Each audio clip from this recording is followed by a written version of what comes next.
Configuring the EGX-30a for engraving. We start by pressing and releasing the select key to set the mode to engrave.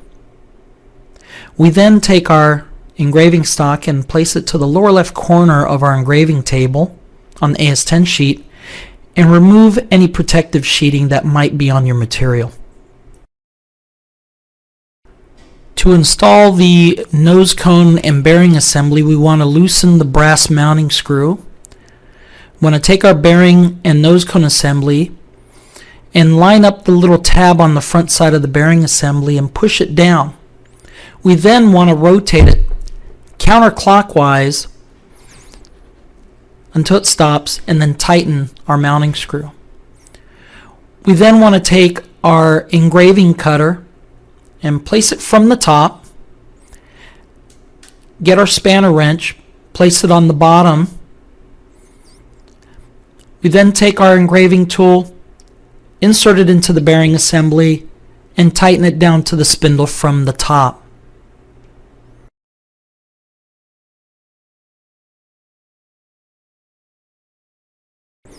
To set our XY origin position, we want to press the origin point button. This will move the carriage to its last known XY origin position. Once the machine stops, we can use the arrow keys to move our machine to the origin point, and using the origin point button, we want to hold it for 5 seconds until the light turns on and the machine beeps. To set the Z0, we want to use the arrow keys to move the nose cone over the material. We want to use our hex driver to loosen the screw on the brass knob and lift the tool. We then want to press the set surface button to drop the nose cone to the surface of the material. We then want to press the tool down until it touches the material and tighten the screw on the brass knob. We then press the set surface button to raise the nose cone, and using our spanner wrench, we are going to adjust our depth. Each flat side of the nose cone is equal to 5/1000ths of an inch. In this example, we've adjusted it to 10/1000ths. The XY feed speed should be set to 50% or less on the dial when engraving plastic or acrylic. The spindle speed can be set to the max setting. If you plan on using the vacuum hose, simply attach it to the left side of the bearing assembly. Setting up your file for engraving. Prior to setting up our job for plastic engraving, we want to ensure that the print driver and software have been installed. To install your software and drivers, please refer to the README file on the CD or your user's manual. Once we have the software and drivers installed, we'll go ahead and launch Roland Dr. Engrave software. When we launch Dr. Engrave, we can go ahead and maximize the screen. Click View and Fit to Screen to fit on the screen. This will make it easier to work with.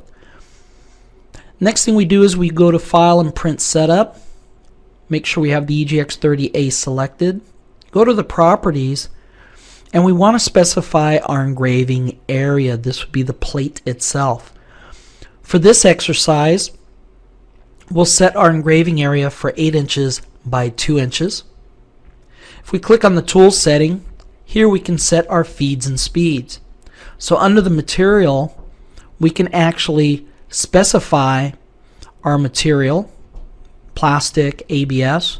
We can also specify our speed by using the up and down arrow keys. So we'll go ahead and set our speed to 20 millimeters per second. Our Z speed we can also adjust as well, and we'll go with 4 millimeters per second.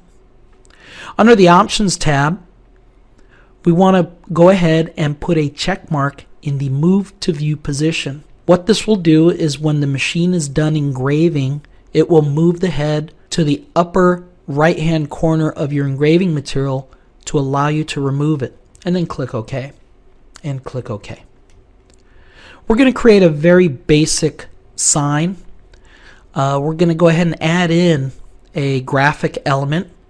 Now you can add in graphic elements into your file as well. You can actually import BMP files or DXF files into Dr. Engrave. If you're using CorelDRAW, you can also do copy and paste. So we'll go ahead and insert a graphic here. I'll want to resize this graphic, so I can either pull the corners to resize the graphic, or I can right click on the graphic, go to Properties, and I can actually specify the size of the graphic, click OK, and then I can go ahead and reposition it. Now for this particular graphic, I'm going to put an engraving fill on this. So to do that, I can right click on the graphic, click Fill, put a check mark in the fill box, and for the pitch I want to input half the size of the engraving tool. So if I'm using a 10,000ths of an inch cutter, a .010 cutter, I'd want to set my pitch to .005. I'll also want to put a contour on this. This in essence will give me a cleanup pass at the end to give me nice clean edges.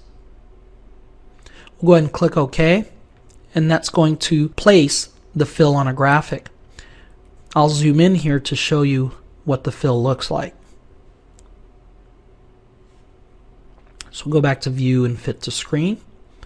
At this point I want to go ahead and add in some text.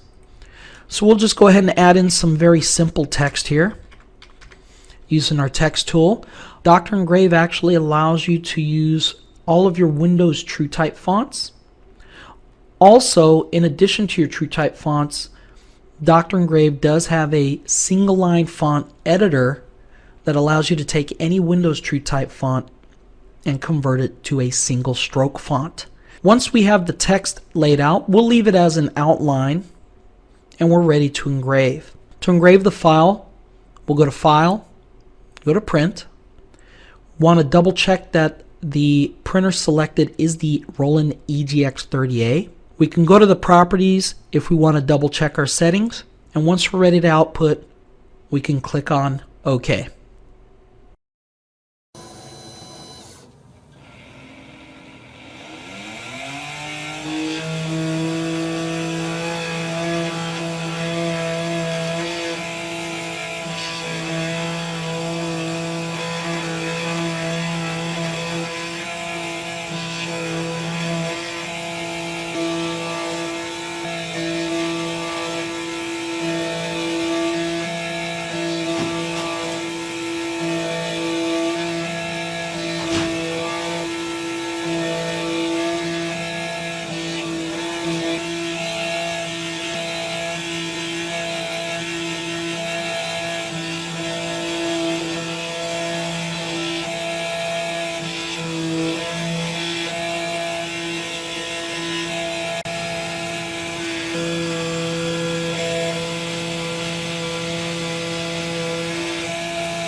This concludes our support tutorial.